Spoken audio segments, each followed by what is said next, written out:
Nous sommes mercredi, Sophie, alors allons au cinéma. Eh bien oui, et c'est l'occasion de voir le documentaire consacré à Diego Maradona, à la réalisation Asif Kapadia, qui avait déjà signé le documentaire Amy sur Amy Winehouse. Mathieu Charrier. Rebelle, héros, tricheur, Dieu. Voilà le sous-titre de ce documentaire qui résume bien le personnage de Maradona. Le film se concentre sur la période napolitaine du footballeur. Dans les années 80, accueilli comme un demi-dieu, en juillet 84, il offrira au club son premier titre de champion, faisant gagner 2 ans plus tard la Coupe du Monde à son pays, l'Argentine. Maradona avait tous les droits tant qu'il marquait. C'était un tel dieu que les infirmières volaient même les tubes de ses prises de sang pour aller prier avec à l'église. Un succès auquel ce gamin, né dans un quartier pauvre de Buenos Aires, n'était pas préparé et qu'il fera tomber dans les excès, la drogue, jusqu'à être contrôlé positif à la cocaïne, puis rejeté par les Napolitains qui l'avaient tant adulé.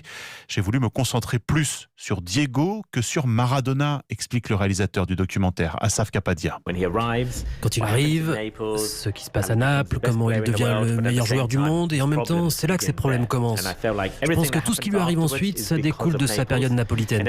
Et tout ce qui s'est passé avant l'a conduit vers Naples. Il est devenu un saint, un dieu, intouchable. Il pouvait faire tout ce qu'il voulait. Asaf Kapadia n'élude pas cette phase sombre. Il fait témoigner des proches du footballeur qui lui a fourni 500 heures d'images inédites sorties de ses archives personnelles. Mais depuis, leur relation s'est crispée. Maradona a même annulé sa venue au Festival de Cannes où il devait présenter le film avant d'encourager ses fans à ne pas aller le voir. Et Mathieu Charrier, le Monsieur Cinéma d'Europe 1.